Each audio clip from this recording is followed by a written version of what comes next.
Hello and welcome to Movies, Films, and Flicks. I am Mark Hoffmeyer, and joining me is a man who really wants to ride a rocket corn. It's Nathan LaHaye. I would think I'd much rather do the carnivore if it were me. Got to get those big. I'm a cat person.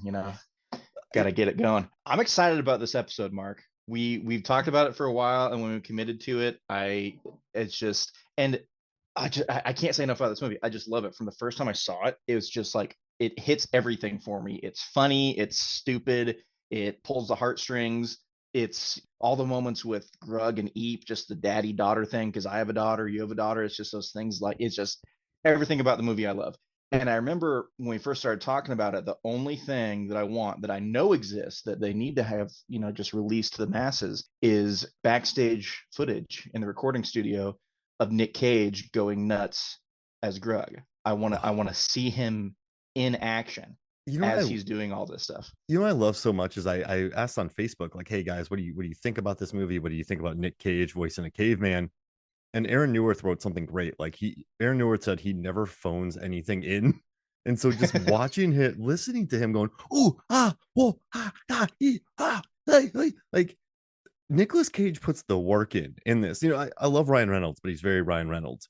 I think Emma Yes, Stone does a great job, absolutely. but I think but what Nick Cage does in this movie. I mean, at the end of this film, Nathan, it's Nicolas Cage and a beautifully fluffy cat trying to clear a 30-foot chasm or 50-foot chasm together by Oh yeah, hiding themselves in a skeleton of a creature that was eaten by pitch black birds. They put tar being on it. flown by said pitch Yeah, pitch blackbirds. black birds, and it's one. I'm just going. Cinema doesn't get better. It's a lot of people talk about the French New Wave, Italian neorealism. The American cinema of the 70s, the indie boom of the 90s, the superhero craze of the late 2000s and beyond.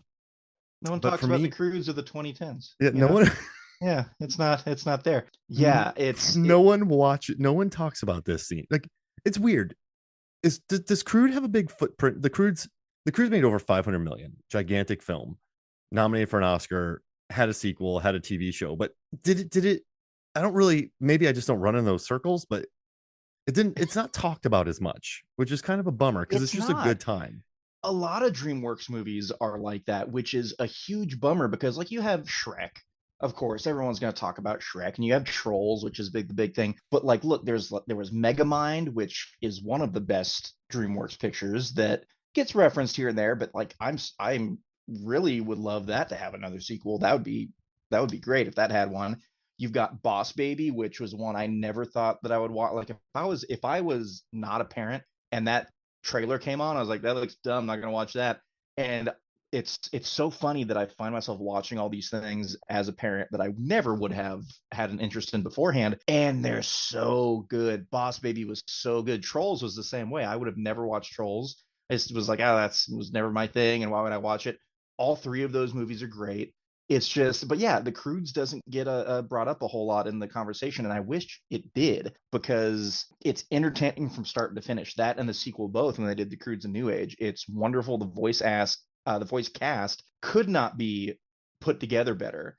I read something that when they were making the movie, they had Nick Cage in mind straight away for Grug, and they even when they were animating, they took mannerisms and things from his previous films, from Leaving Las Vegas and from Family Man, and incorporated those into Grug's just movements and things. And I was just like, and it's funny because once I read that, and I didn't do this in hindsight of any sort of preparation for the episode, but I actually watched Leaving Las Vegas a couple weeks ago. I was like, oh, I haven't seen that in a while. And I put it on, and just drunken alcoholic, off the walls Nick Cage, and that I see that in Grug absolutely. So it now makes sense. I read it and I was like, oh, that makes total sense.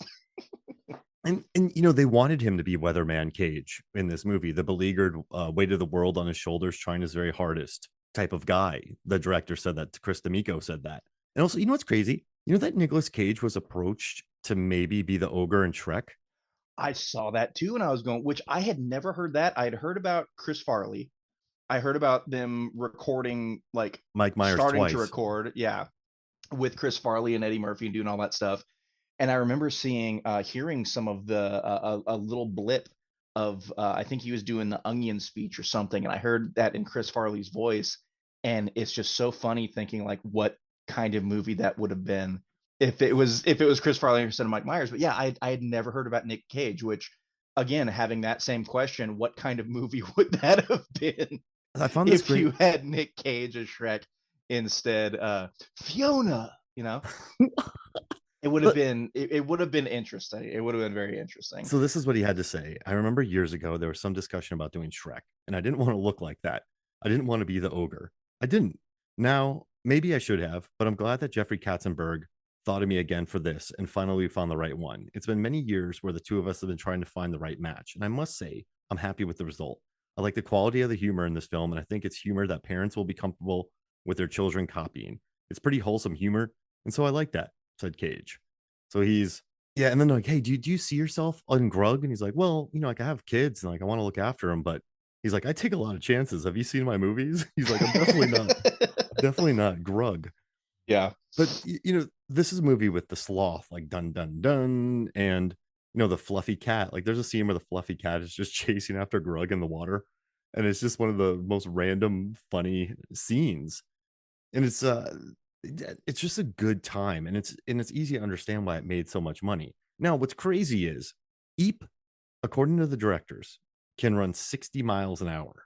Okay. I mean, it makes it, you can see it in the movie when she's just, hauling butt and going across. So I it's mean, like, there's that caveman strength in those thighs. She's got some thick thighs. I believe it. and then yeah, they said that like they're just super, they said they're one step away, they're one notch below superhero.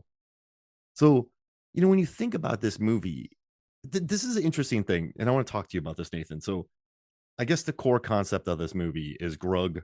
They live in the caveman times. They came up with a new era just to kind of broach, like they're not, it's not pre, they called it the Cretaceous period. That's what the directors want it to be, a time between Okay. times.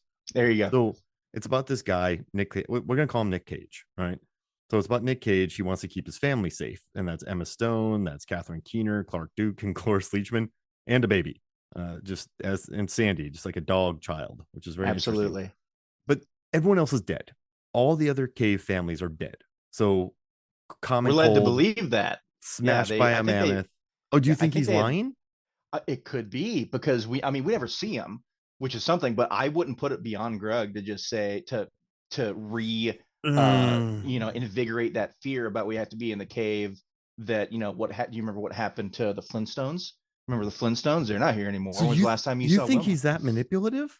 I don't think it's necessarily manipulative. I think it's like anything with parents, bending the truth or setting those, little lies in for the greater good, the greater good.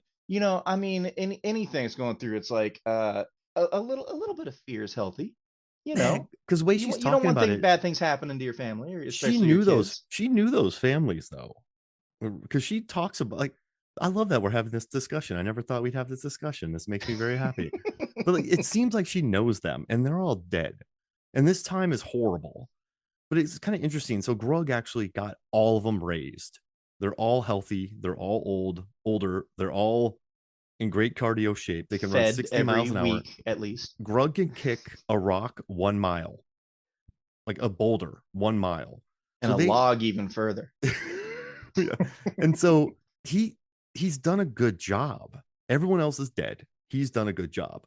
So it's kind of interesting how they're like, Dad, we need to leave the cave. And I get it. He's very careful, but also they're living in a horrifying time Oh where yeah, they're food all the time. So it's kind of, they can't be got out the at night. owl jaguar Oh, yeah, and the that's pitch going black after him. monsters, like they're just Oh dead, yeah, and he's kept them absolutely. alive. So in this whole movie, when they're like, "Oh, Dad, we weren't living," I, I think the directors always wanted this movie to be about change. Like this idea originally came from John Cleese, and then I they thought that was so bonkers yeah, when I isn't that saw that. crazy? Yeah, Like, because it was originally supposed to be just like a buddy comedy between Grug and Guy. It was just going to be the dumb Neanderthal and then the inventor guy. Which, imagine John Cleese voicing Guy oh man, going through, and imagine if they still got Nick Cage to do it. Like that, like it's so funny looking at what this movie was originally going to be, and then imagining if it still went off that premise and went forward. Like the guy and Grug stuff was funny. when they had their moments together, when Guy was stuck in the log, when they were in the tar, like all this stuff. It was really, really good, but it was also very well balanced among all the other characters. If it was just Guy and just Grug, I feel like it would have gotten stale. Yeah, Like it I would have I been funny. agree. They would have got some stuff, but it was just the two guys together, adding in those other characters and having that dynamic, especially adding in, the daughter with Eep and the, overprotective father and everything else. And it's this new guy that, is undermining him, all these things and filling their head with nonsense. Like it just adds so much more to it that I think really adds to what the original concept was and really made it better. Yeah, I mean, this is supposed to be an Aardman movie, but then they ended the Aardman deal. And then so then that John Cleese idea went away and they just kept running it in their heads. And then Aardman ended up making that soccer movie with the cavemen. First, well, I forget what the name of it is, but they stuck with the idea and then they adapted Croods into something that was more, emotional. It's like more about like the fear of change. And I get it, but it's kind of tough when you're a caveman and everything wants to murder you. Like I get, in the 80s or 70s, like you have a daughter and you're trying to keep her safe and you're like, oh, the world's a horrible place. But like she's not going to be eaten by a werecat. And or is that or like or swallowed whole Or by is she? yeah, so it's listen, there are things you have to be careful of and you have to be protective, but I just felt bad for Grug because yes, he's overprotective, but the world sucks and they would have died had it not been for him.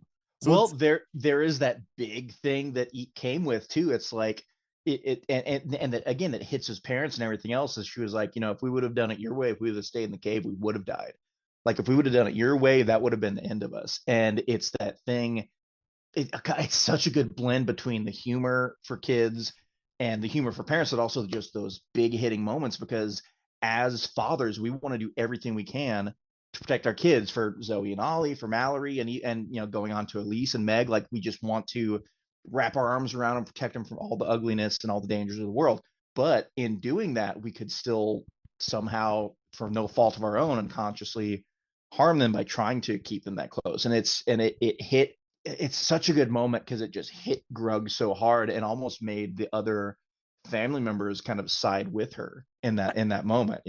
I get it, but they all would have been dead long before then had it not been for him. So you can't pat yourself on the back for keeping your children alive, but Yeah. I just felt bad. I think this movie took an idea and it kind of stretched it. But if you think about it too hard, you're but maybe that's good. Maybe when you're watching this and when you think about it, you're like, wait a second. Like Grug, yes, he was overprotective. And because of his being overprotective, his daughter, who hadn't had to kind of survive as much as him or have that weight of the world on her shoulders, wants to experience the world because she's never realized what's on Grug's shoulders over the last few decades. I get it.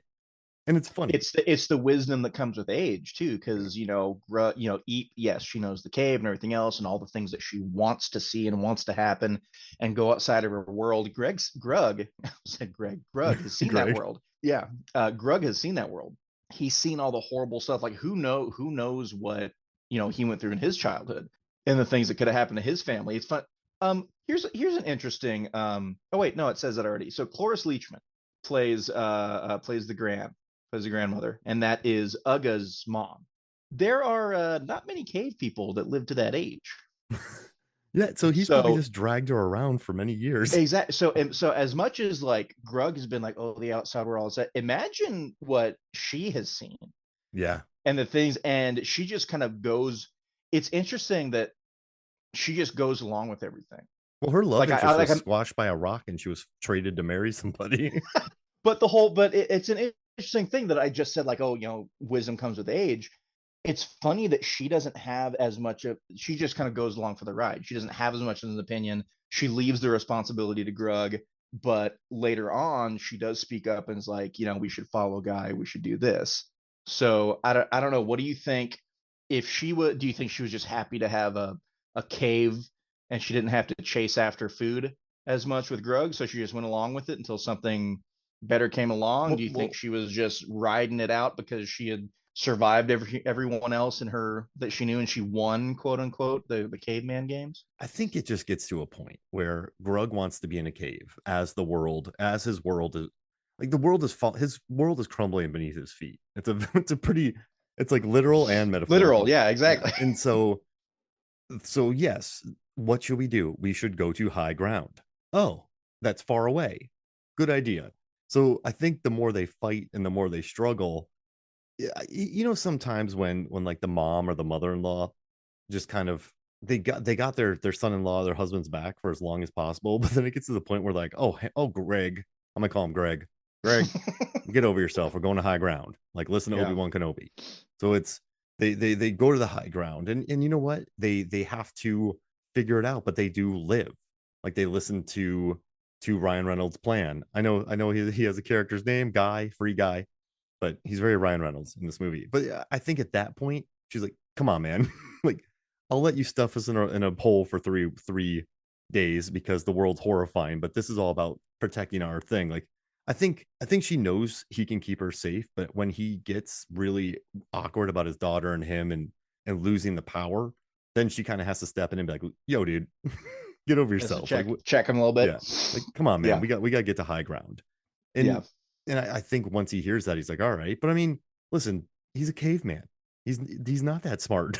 He doesn't have any ideas. Well, and all So they know is, yeah, brute strength will help you get through. You have to be stronger than whatever is trying to attack you in order to survive and overpower, or throw the bigger rock or whatever the case may be. So it makes sense, absolutely. And he even says later on, like, my strength is what I rely on. That's what I have. And at the end, he's like, that's what I can do to save you guys, is use my strength. That's what I can do. he can kick a rock a mile. Oh yeah, He absolutely. there's a boulder. His toes don't shatter, Nathan. If you and I kick that boulder, our toes would turn into jelly. Absolutely. He kicks that thing a mile. Couldn't he Well, pick up a rock and just knock something out with it? yeah, but that would be boring. Like, Grug has taken up and found all these tricks over his years to try to one up other cavemen. How do you think he won Uga? Maybe there was a rock kicking contest and he came out victorious. So instead of Braveheart, when they're throwing rocks at each other, Just kick him. they're kicking rocks from a mile Exactly. away, and he smushes his her fiance with it. Exactly. Imagine if you had that power, Nathan. You're a caveman, and you know you could kick a rock a couple miles, and no one would know, and you could possibly smush your rival for your love interest. Would Huh. you smush that person? If I was a caveman and there was a love interest and I was able to do that, I mean, yeah, there's no saying, well, maybe was he a good person? Like, no, that's mine. I want it. I won't injure myself. There, yeah, caveman intuition will just say yes immediately. Yeah, no, we're not Uh, we're not doing this in real life. I'm just saying yeah, no, no, because no, no. 2 miles down, they're like, where'd that come from? Like, Yeah, where were you, Grug? Oh, I was hanging out by the river. yeah. I don't I know got what I witnesses. was.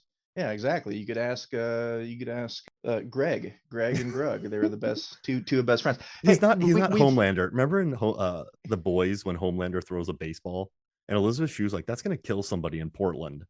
Like, Grug's not doing that. No, he doesn't give a crap. It's just, it's gone. It's out of his eyesight. It's out of sight, out of mind. Yeah, Grug's just Absolutely. smushing rivals, not just willy Exactly. nilly. We've mentioned this a couple times, and I have a question to you. We've talked about the caveman that you said the directors were near superhero. We know Grug has his strength. Uga, to an extent, still has her strength. Sandy is a little demon on wheels. She's got super speed, as does Eep. What is Thunk's superpower? So all right, there's a scene where I Sandy's have I have an chewing on him. idea, but I want to know what you think. Sandy's chewing on him, Yeah. legit chewing on him, and there's Oh no yeah. blood. Like he's just a thick-skulled, thick-skinned lunk. So You so Thunk has invulnerability, because that's where I was going. Thunk is a big lunk. He is Yeah, David from Unbreakable. Can't exactly. swim, will probably drown, but if you try to shoot him or chew on him, you ain't getting nowhere. Yeah, because I mean, I think Sandy chewed through some crazy stuff with those teeth in that movie. And in the Mm-hmm. second one, her hair blasts through a solid rock or wood, so her hair is hard.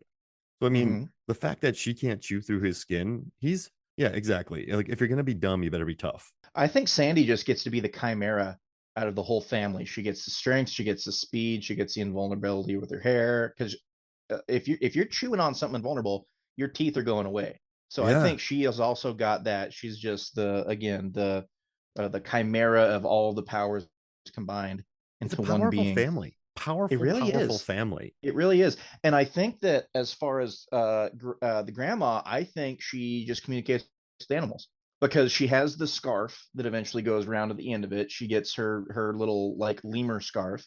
And Yeah. in the second movie, she has Wigasus. Mm-hmm. and she can command Wigasus, so she's got some animal telepathy there. You're right though. Grandma knows what's up. She's just been around the block. It's the older we get, I think sometimes the older you get, the more stubborn you get. Like, I'm gonna tell you what happened, Oh, 100%. or you're just Yeah, you kind of be know what like, you should do in this situation? I've been in this situation 28 times. You don't need to tell me anything. I you and know how to handle this situation. you and I would do, like, we go into a liquor store. We've never owned a liquor store in our lives. With like, you know what you should do? Just telling people. But that, or I don't know about that. But like that SNL skit. So like, I don't know about that. Hey, you see the news today about climate change? I don't know about that. But you can either have that or you can just be along for the ride. I'm not going to name names, but I know some who have dug their head in the ground and become very stubborn, and others who are like, "Where do you want to go eat? Doesn't matter. Let's just go. Like, it's chill. Hmm. Like, Yep. what do you want for breakfast? It's cool. Like, just I'm chill." Give me something to eat. I Yeah, don't care and what so it is. she's Grant. Like, Make Gran it makes edible, get sense. it into my mouth and into my stomach, and it won't kill me. It'll be But fine. I mean, like the common cold is killing people out there. Like he's I respect Grug, but I do think he becomes everyone's the worst dad possible when Oh yeah. Guy steps into the picture. I'm not saying Grug is the hero here. Grug learns and he becomes better, which is amazing. And so does Eep. Like, so does everybody. And so does Guy. But Yeah, absolutely. I was just gonna say that. when Yeah. he starts like actively sabotaging their survival, and they waste a lot of time.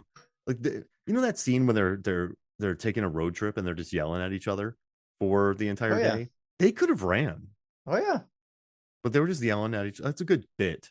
But yeah, Grug's just being a turd, and then it's basically just Grug's stop. He stops becoming a turd.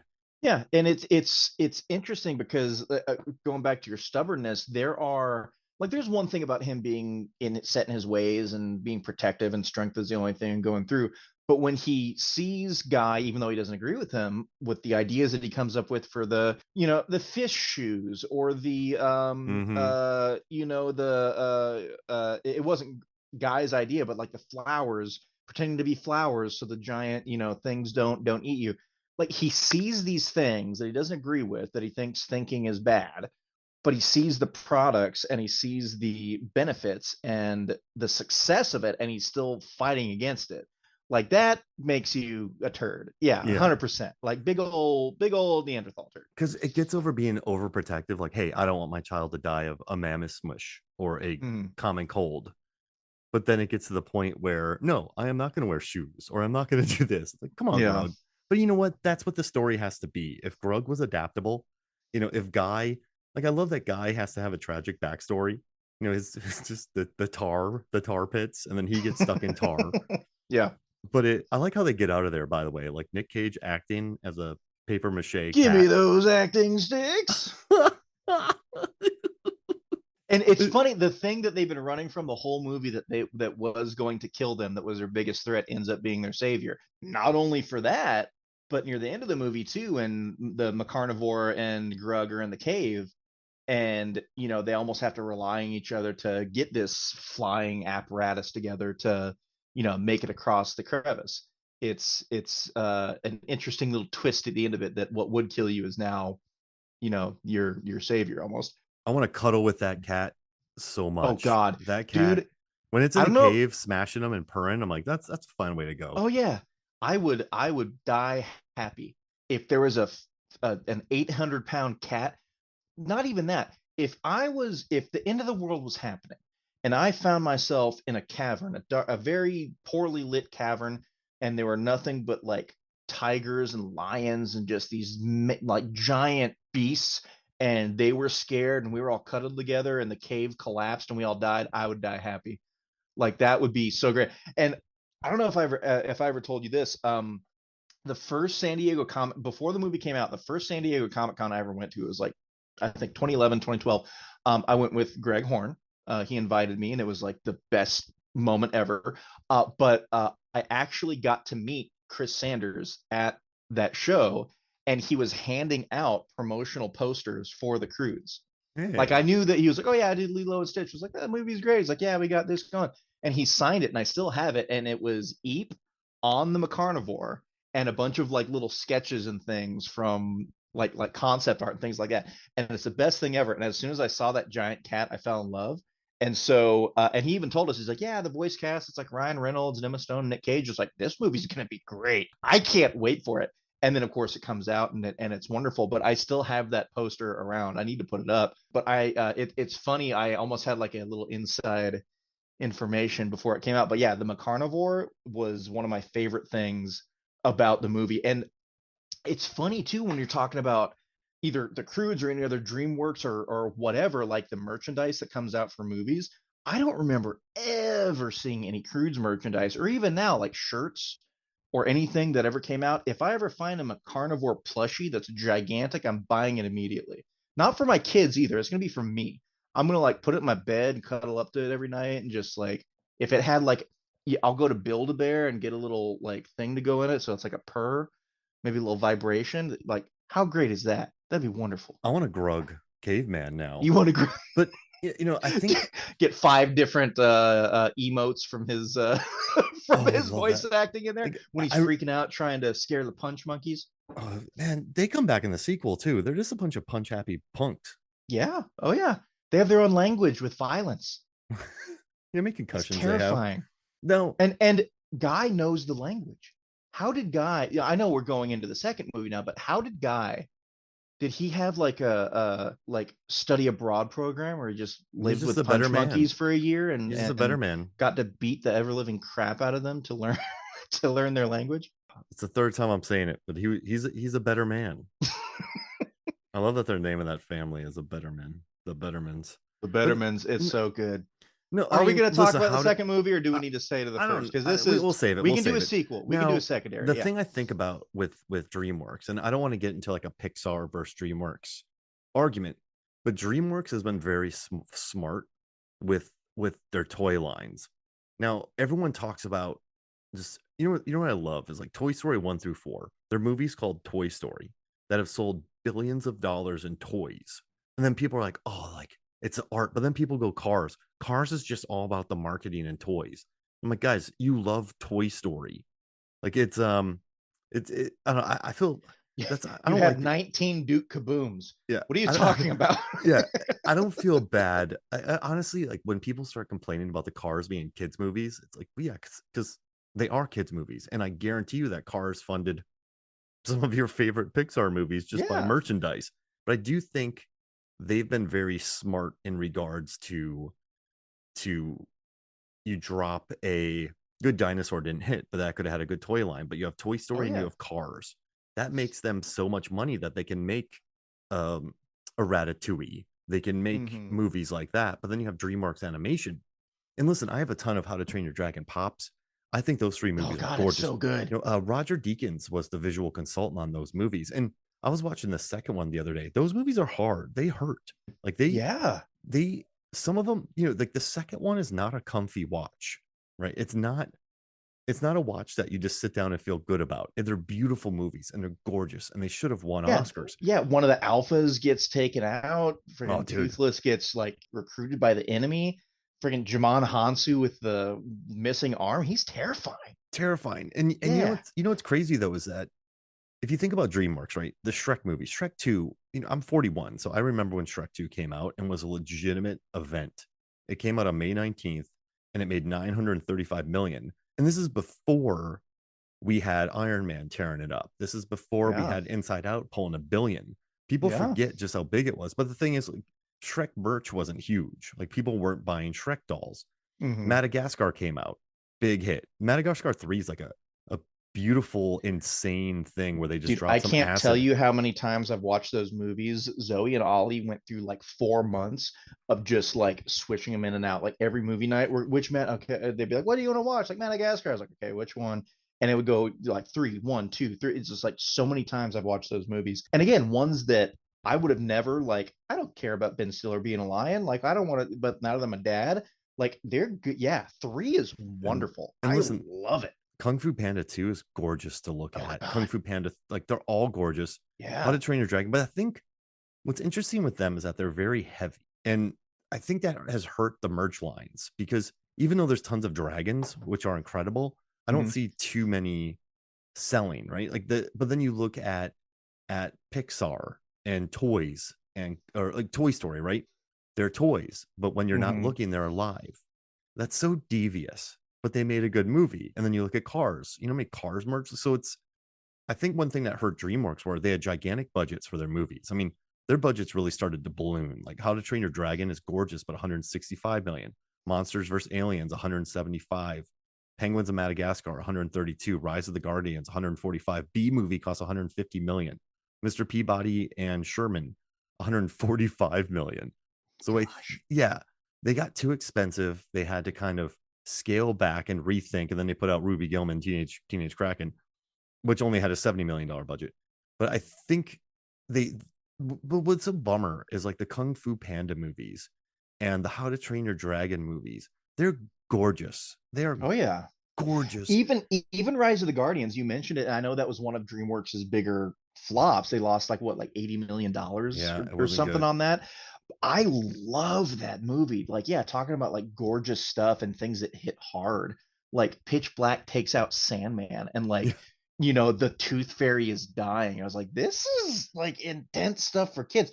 But it's so, or even just Jack's backstory in how he became, like, it's so good. But yeah, it's hard to sell a sell a Pitch Black action figure, I and guess. you know what's interesting too? Like uh, Puss in Boots 2, The Last Wish. Puss in Boots is worried about his mortality, like his Yeah, life, like he's he's gonna running die, from death the whole movie. and Yeah. it's a that's a heavy concept. But Mm-hmm. what's interesting is these movies are geared towards kids, but they also tackle some pretty weighty. It's DreamWorks has such a up and down thing because Shrek is like donkey, poop, snot, boogers, butts.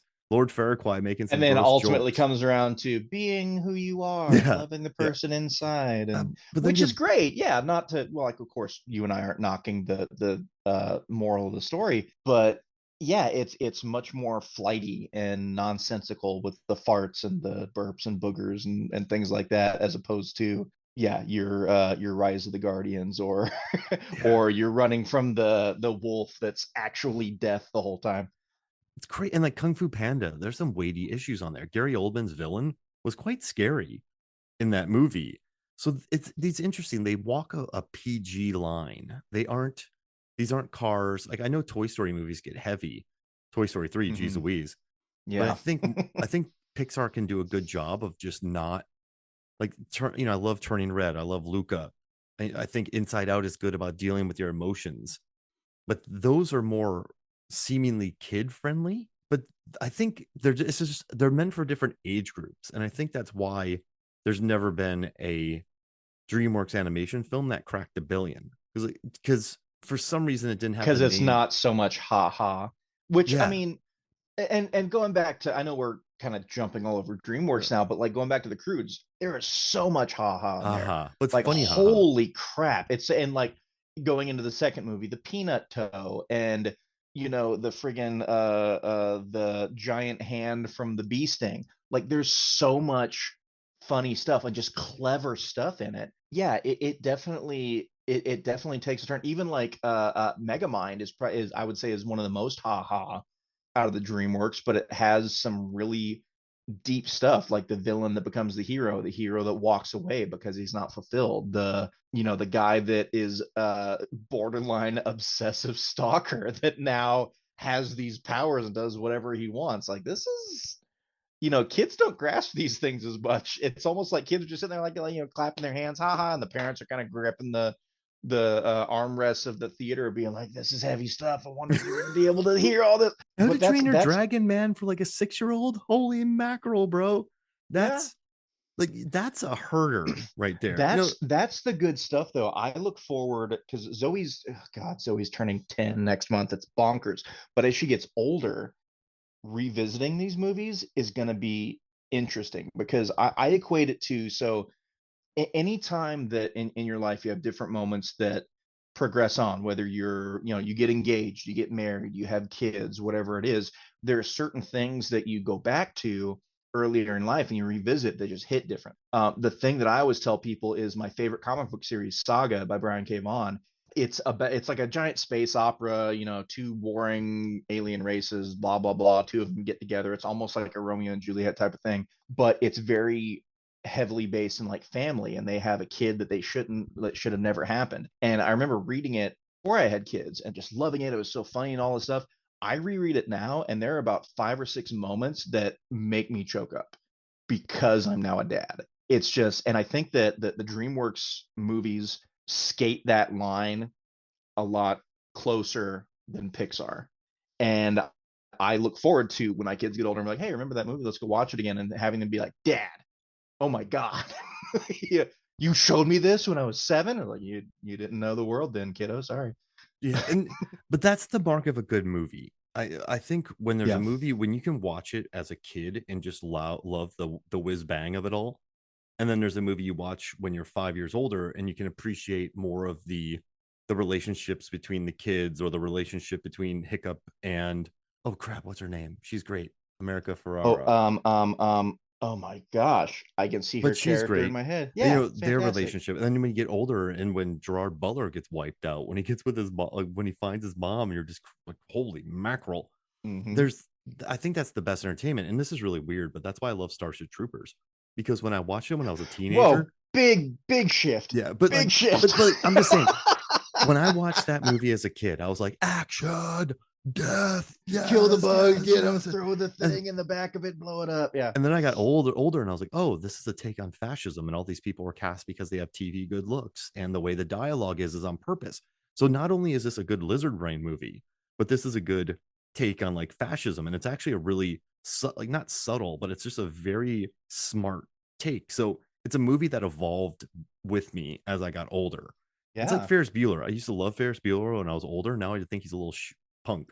Sorry, we got to keep this good. I think You he's a almost little got it. You punk. almost hit Yeah. it. And No, those so are some of the no, and again, being a dad now, and the things that you're almost subjective, they're subjected to watch, like all my the daughter just parents. watched Minions, and it Oh, makes me very happy. oh, Minions was fantastic. That was a so many rewatch. But things like, I'm gonna say a couple things here, and parents listening will probably cringe when I say it, like Coco Melon, Coco Melon. Or there was Blippy, wasn't bad. Blippy was okay, but there were just those certain kids shows that are just like mind numbing just for kids. It's repetitious. We're gonna like Teletubbies, all this stuff.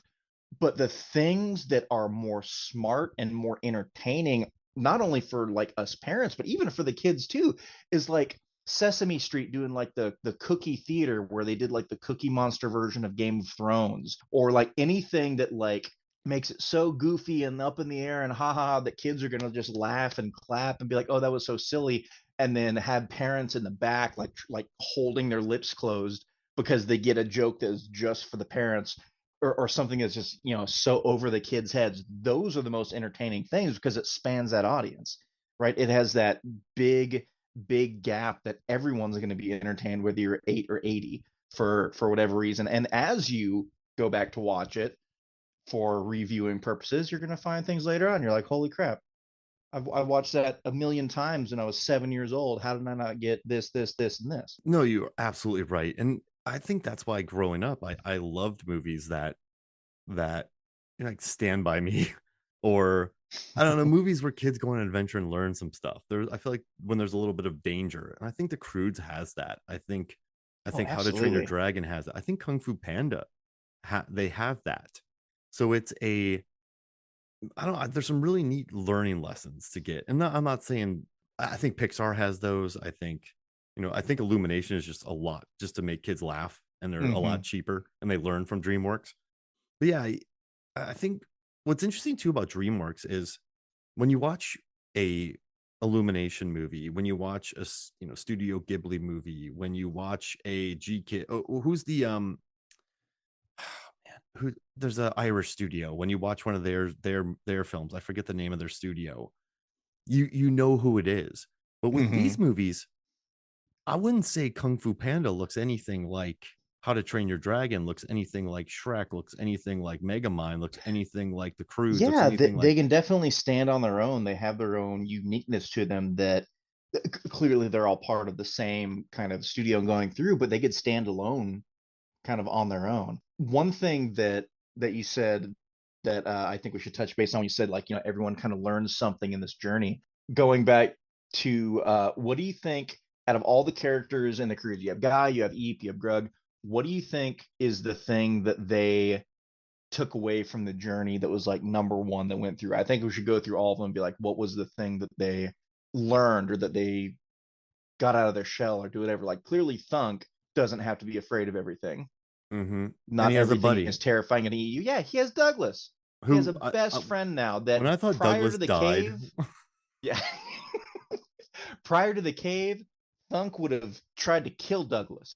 It's like, Dad, that thing's gonna eat me, and they probably would have eaten Douglas. Now he's his best friend. You don't have to be afraid of everything. So he has a buddy. I He's think got a Eep. buddy. I think Eep just learned that her dad just was keeping her safe, and Yeah. and I don't know what else they could have done during this period though. Like they needed a cave to go back to. They needed Mm, like listen, with those pitch black demon birds out there, you need somewhere to be at night. So hmm it's they didn't have fire. So I think they just learned to appreciate. She learned why he did what he did, and then he learned from her. Does that so he learned to embrace change. He learned to accept other hmm ideas. He learned to trust his daughter and to kind of get over himself. She learned to kind of appreciate that she's alive, one from her Yeah. dad, and then also that he can change as well. I think for guys, sometimes the simplest thing is the best thing. He's always has to have these like big, convoluted, like going through, but sometimes you just need a little bit of an extra push, a little bit of extra muscle A guy to guy get going needs on that. stuff. Are you saying I think guy that's needs a little push? I think that's what Guy learned is like not everything has to be this big convoluted thing. Because like, what are you talking about? Following the light? Just in general, like any solution had to be this extravagant thing. Whereas Grug is just like again, all he knows is muscle. You got to push through. You got to do this thing. Oh, that's a good point. And then they team up and work together well. Yeah, absolutely.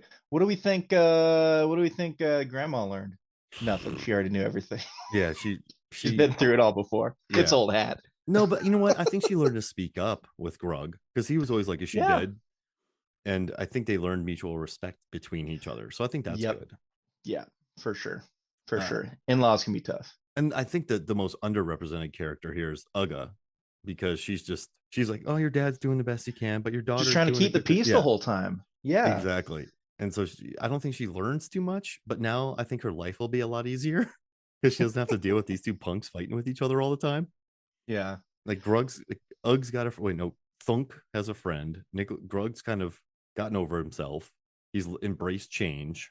Well, I think if anything for Uga, it was always listen to your dad, follow your dad. Your dad knows best, like trying to be the peacekeeper, but then allowing these other things in that it doesn't always just have to be listen to your dad.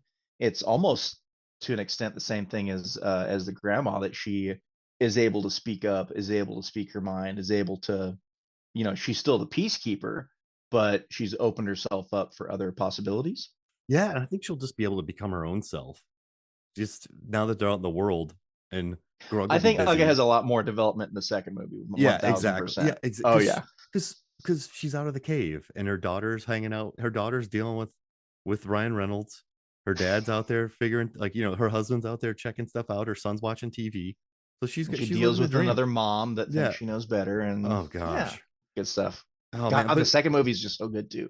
We're gonna and have to do a second one. no, absolutely. And because listen, I think DreamWorks is pretty cool. Like I remember watching Absolutely. I remember watching the third How to Train Your Dragon, and that one goes heavy as well. Like Mm-hmm. there's I think one nice thing about animated films is they can help you deal with loss. If you look at Oh Lion yeah, King or if you look at some of these movies, that just teaches you how to deal with that and process. And I think maybe that's good for kids. yeah. So it's but yeah, I think this one is very family friendly. Like you watch a Shrek movie and you're like, woof, you like there's some things in there. And I think this one is Daddy, how does a dragon make babies with a donkey? I'll and what's tell you when nice you're older. what's nice is like the humor in this one. I think sometimes when you're going for body humor, it's too easy. But there's some legit jokes in here. Like you said, when the snake tightens up on him, when Belt version 2.0, it's self tightening. No, and yeah, just Grug's and even just like the reason why Grug decided to have ideas in the first place is so he could kill his mother-in-law. Well, if he ever had an original idea of his own, I would just turn over and die. And he has a slow pan to the camera. And all of a sudden, the next morning, he has all the ideas. He's got the shades, he's got the rugs, it rhymes with rug, and he's got the mobile home and all these. Oh, what did he do with the boulder that he just like threw backwards and attached himself to? Wheels, I think it's a And new the car. wheels, yeah, I think so, or Yeah. transportation, something like that. But yeah, the main reason, like he wanted to, gain the respect of his family back and show people that hey, I can do this too. But the thing that tipped the scales is, oh, I could kill my mother-in-law. Like that's an adult joke And when right he there. that voice he puts on with his dreadlocks when he's doing it, I feel like if it's another actor, it's not going to Oh, be as hey, man, I got yeah, all these exactly. ideas. They don't come from my brain, they come from my gut. They come from my stomach. He's such an idiot, and No, I there's love there's that. such good one-liners in it when Guy is trying to do the drawing about where a brain is, and he did Thunk too, and Thunk looks at the drawing, he's like, Dad, I don't have a brain. Like there's just so many little tiny things that make it just ridiculous and funny and wonderful. Like it's one of those movies that I am so happy to say, like going back and I made, cracks at Coco Melon and things like that. And to an extent Madagascar, but every time my kids are like, we're gonna have a movie night, what are we gonna watch? If they're like Croods, I'm like, thank God I don't get tired of this movie. And that I think is one thing that also sets some of the DreamWorks movies apart from other animated is I don't get tired of them, man. There's something about the movies that they flow really well. The comedy is a good mix between kids and adults, and it doesn't get dull. Like toy, as great as Toy Story is, I think I could only watch it so many times. Same, and but You this know? is this is the thing though. How to Train Your Dragon movies are gorgeous. I own them all. I don't know if I Oh want to yeah, watch them much because I was watching the second one the other day and I went, whoa.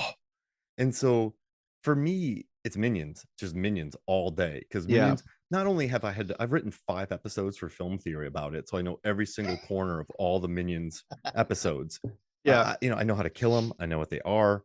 I just think yeah. it's funny the more you watch it. But that's such Minions is such a breezy movie. There's Mm-hmm. nothing serious about it. And like these things are immortal. They can't die. No one died. Yeah. And people do die in theirs, but like it's just such a silly movie. I think that's what lends itself to being rewatchable. But then you have a movie like How to Train Your Dragon 2 or Jeez Louise, or How to Train Your Dragon 3 or How to Yeah. Train Your Dragon, or even like the first Kung Fu Panda. They're quite heavy. And so I Mm-hmm. think that's what makes them hard to watch a lot. If that makes like the Shrek movies are too abrasive to watch all the time. So Mm-hmm. how about this? Let's do let's do a rewatchable animation film draft where we each pick 5 animated films that we could just watch Oh all the time. gosh. Oh my God. All right. I'll let Oh, you go first. oof. I mean, this is gonna deviate from Pixar and DreamWorks, but it's gotta be the number one that I gotta say is Spider-Verse. Oh yeah. I could watch that movie any day of the week. Which And one? I'm gonna Into? stick with the first one. I'm gonna Yeah. the second one is great. I finally watched it with my kids. My wife tried to take Zoe in the theaters, and she got freaked out when the spot got super like juiced up. It just kind of like threw her a little bit, so they didn't finish it. But we watched it a couple weeks ago, and they both loved it. But that first one, like, oh my god, Gorgeous to look at. it's so good. I can't. Yeah, we could have a whole thing about that. So I'm just gonna say, yeah, Enter the Spider Verse. Minions. Minions. I am gonna go with what's one that I'll go to How to Train Your Dragon. I'll go number one. Oh wow, you can do that a lot. Oh, dude, the moment where Hiccup finally figures out how to fly with Toothless through all of Oh, it's gorgeous. the it's and just that moment, like it's exciting and it is action, like where they're going through and doing all this stuff, and he just throws the thing aside and figures it out, and he gets through it, and he like throws his hands up, and Toothless throws the fire. Like it gives me goosebumps, man. It's just that with the music and Oh, everything it's else on it, gorgeous. it's gorgeous. It is I think a perfect moment in animated film. Got it. I love it. I'm gonna take Yeah. Wally because I had to watch I had to Yes. watch Wally, and then I had to write an episode about whether he's Satan or not. So I had to like I'm analyze. sorry about whether he is Satan. Yeah, I'm serious. Okay. Yeah, This and is it's the conversation we're gonna have another time. But yeah. why? I'm just gonna ask that. Why would Wally be Satan? I wrote it 2 years ago, but it has something to do Okay. with Eve and like how he corrupts her. Oh, gee, Like he gives her life. okay. Like you know how Eve gets an apple and like he gives Eve a Yeah, plant and like yeah. so Okay. yeah. So I had to write a whole thing That's about that. okay. I'm done with that question. I love the things I get tasked with. They're like, Mark, Oh go no, write that's this. fantastic. You know what? I know what I'm gonna do next. Nimona. Oh yeah. Oh, I gotta send you that poster. That is such a good movie, man. Oh, it's so good. So I just spelled out pneumonia and it switches to pneumonia. Pneumonia. Okay. All right, Nimona. All right, I'm gonna do Fantastic Mr. Fox because I've just watched that an incredible amount of times and I just find Okay. it to be I already know what very my next one's gonna be. all right. I should have said it starting. Disney's Hercules. Oh, oh dang. That's a Dude, my favorite Disney movie. yeah. James Woods as Hades is chef's kiss. The music in it is wonderful. Like they're just so I remember when did that come out? Like 93, 94, something like that. I don't know. The moment it's the first time I remember laughing till I cried. It was the moment when Hades is freaking out about like all the stuff and like we can't get Hercules and he hears the squeaking and he looks down and Pain has friggin' the Hercules sandals on and he's just like, what are those? It just killed me every single time. So yeah, Hercules, 100% love it. You know, The Emperor's New Groove is a solid pull too. That one's really watchable. Mm-hmm. Mm-hmm. Okay, so you know what? I'm gonna go with Tangled. Ooh, yes. I may get flack for it, but the far superior film, The Frozen. There Oh, you oh, go. wait. You know, Tangled walked so Frozen could slip on the It's ice. But no, I'm joking. exactly. No, I Tangled, am not. No, Frozen. It was something everyone's like, "Oh my God, Frozen! You gotta do blah blah blah." And good like music. it took us so long to watch it because we were in our Tangled phase. We're like, "Oh my God, this movie is so great and it's so fun and do all this stuff and Maximus and the music is great." And so by the time we got to Frozen, we're like, "Oh, this is gonna be wonderful." And I remember watching it. I was like, oh, "I really just wanted to watch Tangled again." That mom, the stepmom in Tangled's one of the worst villains ever. She is Oh so yeah. emotionally Oh yeah. manipulative. It's Mm-hmm. scary. Oh yeah. It's scary. All right. So what's your Oh, that was fifth? a good What's your one. fifth one? Oh my fifth. What recap to me what I have. I have Spider Verse. I have How to Spider Train Your Verse, How Dragon, to Train Your Dragon, Nimona, and Nimona, Hercules. and Hercules. Ooh, damn, that's a good list. Last one. Last one. Animated movie. Now I'm going through all the ones in my head that my kids You know, I love watch. Ghibli. I've watched. I own every Ghibli, but they get pretty heavy. Like I don't know if I could watch They do, and as much as I like love or Princess like Mononoke, I was like, Coraline. I don't know if I would put that on there. My God, Oh, I don't oh, a know. Cartoon If you Saloon. I love their stuff, but if you know what yours is for number five, you pick first, because I don't know what it I'm is off still the top of working on it. my head. I'm we're still working. we're at an impasse. Yeah, like what's Oh my, I'm like literally going through my head of like things that are on the watch list or like DVDs that we have for the kids. I don't know if that's the one. I was thinking about saying Ratatouille, but I was like, I don't think that's gonna be the one. Castle in the Sky? Castle in the Sky is really good. You Oh know, my you gosh. know, I love The Boy and the Heron, but it's so abstract that you just kind of you're just kind of like I don't this is gore. I'm gonna buy the Blu-ray. I'm pretty sure I'm gonna get the limited edition steel book. It's But funny, we've talked about like all of the different like we've gone through Pixar, we've gone through DreamWorks, all the things that like work, that doesn't work, going through all this stuff. You know what? I think I know what I'm gonna pick because I think it's an underrated one. It's one that I really, really like, and I think I've watched it more than my kids. And I'm gonna go with Rise of the Guardians right. because just the different takes on Santa, on the Easter Bunny, on the Tooth Fairy, the things that happen in it, like Sandman being a total badass, like going through like it's good. It's really, really good. And that was another movie that I was just like, why doesn't this get more attention? Like the story is good enough to be like silly for kids. Like you deal with the Easter Bunny and Hugh Jackman, Australian Easter Bunny with the boomerang, and you have Alec Baldwin as the Russian Santa with like naughty and nice on his tattooed on his arms. Um, it's good. It's one of those that I remember watching. I was like, that was a really good movie, and every time I've watched it since, I've enjoyed it just as much. If this is a rewatchable, you don't get tired of that movie, that's the one I'm going with. I like that. I'm gonna I'm gonna go Kubo and the Two Strings. That's one that I still need to watch. Oh my gosh, I I remember love getting super excited when it was another one that Coraline I and was like, all oh those God, I want to watch box this was trolls. Nine. I still haven't watched Nine, Oh, I haven't watched that either. I need to see that. which if I remember correctly, it's Timur Bekmambetov, which I love because of Day oh my Watch, Night gosh, what's Watch. yes, I love those movies so much, and I'm shocked that I haven't watched Nine yet. It, Probably because the kids were young when it came out, and I was like, oh, I can't watch this, may freak them out. But you know what? I'm an adult. Coraline freaks me out, right? Like that's no wait, not sorry to interrupt you. Sorry, go for it. No, no, no, no. That's fine. That's all I had. And like Coraline freaks me out still. Nightmare Before Christmas makes me unsettled beyond all belief. Box Trolls, the beginning of Box Trolls just makes me want to cry every single time I watch it. So those aren't movies I want to watch all the time. So for me, like I just think Kubo's gorgeous, Tangled's hilarious, Fantastic Mr. Fox is great. And it's kind of crazy I didn't pick Ghibli. Like if I had to pick my favorite of all time, I'd probably pick like Castle in the Sky. And but I just don't know if I want to watch those all the time. Like I'd rather just put on Yeah, I don't Wally know either. Like, or and I Minions. never before my in-laws actually went on a huge Ghibli trek with my kids, and they would show them Totoro and all the Castle in the Sky and all that stuff. And the main ones that I watched when they came out was like Mononoke and the more adult themed ones. That I never watched Totoro. I was like, I don't care about the big fluffy guy, whatever. When I watch him now, I was like, that movie's amazing. I love that movie. Oh yeah, it's gorgeous. But yeah, again, but it's not something that's like, I don't want to watch Totoro. Let's put in Totoro. Like I'll rewatch things if my kids want to, but it's not something that I go to right away. And yeah, I don't know why. I recently watched The Boy and the Beast and like Wolf Children, and those are gorgeous Japanese animated films. But yeah, this is give me Minions. Just I'm prefacing this by saying Just stupid gibberish versions of hair.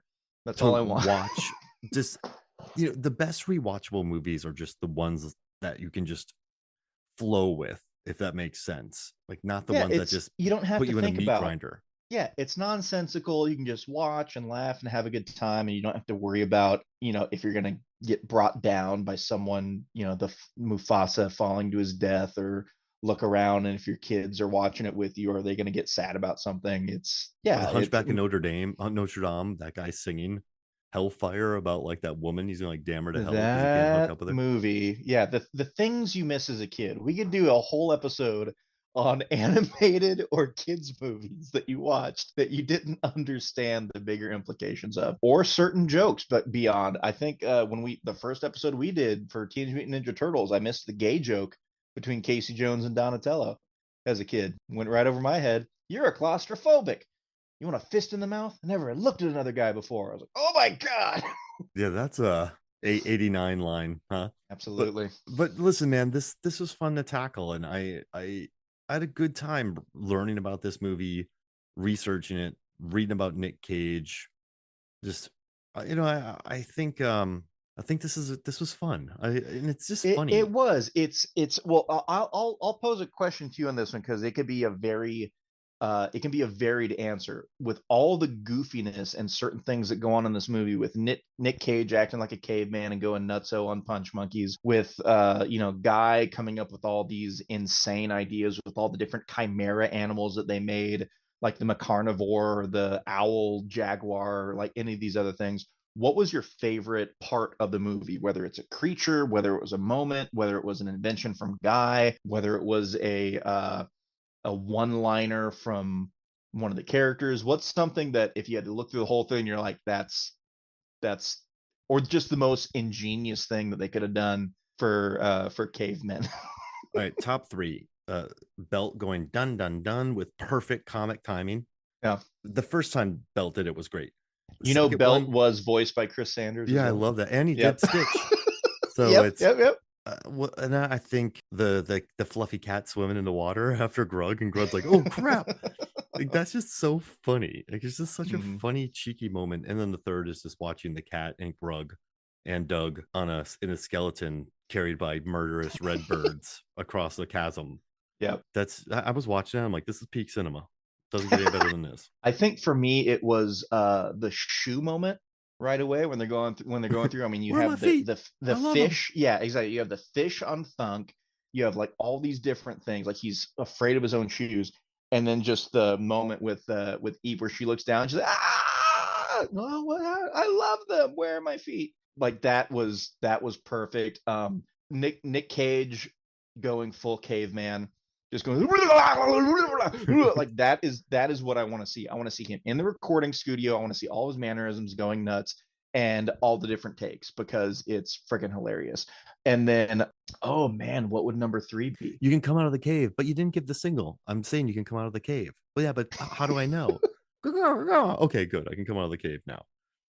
And this isn't a clever moment or a funny moment. It's just one that hits me every time. Is when they're all blown on the horns and Grug comes across on the sun and goes down. He's like, ah, where's the danger? And he just grabs him and says, I love you too, because she didn't get a chance to Yeah. say it. That stuff that just hits the dad button, man. Mm-hmm. Yeah, those are It's mine. just like, Mallory, I'm just gonna keep you in a cave. I'm gonna learn all the wrong lessons. I'm gonna name everything. I'm gonna make it rhyme with my name. Hug, 'cause it rhymes with Grug. When I hug you, it's gonna be a start a blark, because it rhymes with Mark. Park. Yeah, there you go. Well, yeah, man, this was fun. This was a good time. Like I was yeah no I was looking forward very much to talking about this movie because out of all the ones that I've either been forced to watch with my kids or just have come out, like this is one that is stuck and has been one of my favorites. So I'm glad we got to chat about it in a family friendly way, listeners, so that you can talk to your kids about it too if you want. And yeah, for people especially that are just like caveman movies, animated things suck. Again, it's Nicolas Cage as a caveman. What else do you want, man? Just go it's watch the movie already. and like it's very MFF. I Oh yeah. recently dropped a movie that came out in 1997 that literally no one can watch. So it's called A Better Place with Johnny Numb. So I'm all about posting the weird. I like when I post an We get episode. it's a balance. It's a When I balancing what act. Yeah, Yeah. exactly. When I post an episode every when do I post episodes? Monday? I want people to be like, what? Like that's Well, the exactly. next Like one? we did Teenage Mutant Ninja Turtles, and then we did Desert Heat. It's the balancing act, you know? Exactly. And Yeah, then we did absolutely. Fallen, and then we did Legion versus Priest. I want to We do do some Hitman. goofy stuff, and I love it. I want to do Hitman versus Hitman, but I'm not going to recruit you for another one of those. So we'll finish up the Croods franchise, and then maybe we can. I don't know. We'll move on from there. But dude, this was awesome, man. And where can people find you before we get out of here? Oh God, I'm not very active around. My Twitter slash X is honorary GL. I just post a lot of my comic book finds and my miniature painting and just goofy, nerdy things. I'm gonna be doing some more tabletop gaming stuff, so I'm sure there'll be little clips of either Dungeons and Dragons or Pathfinder or a very interesting game called Raccoon Sky Pirates, which, Mark, if you ever want to do a offshoot of movies, films, and flicks and do a little tabletop gaming storytelling, that would be a really stupid one. Essentially, it's a group of raccoons that are in a junkyard. They somehow make a flying apparatus to go into town to find better trash. And you just kind of do storytelling together, and it's bonkers. If you want to have an idea of how bonkers it gets, the game that played last, the raccoons successfully stole a car, but they ripped it out of the garage through the ceiling, and so it was just dragging through town as an anchor on their friggin' flying machine. It's dumb, but that's the kind of stuff that you'll see with me if you decide to follow me on social. Gotta love it. And it's not dumb. It's beautiful. It can be both. Listen, I've made my money on dumb data. So I it's mean, it's yeah, we're all Tom good. Cruise running, say no more. Yeah. You know. Yeah. Well, hey, thank you for joining me, Nathan. Thank you for inviting me as always, man. Always a pleasure. All right. So for me, Mark Hoffmeyer, for Nathan LaHaye, it's a movie Sons of Flicks. We'll see you next week.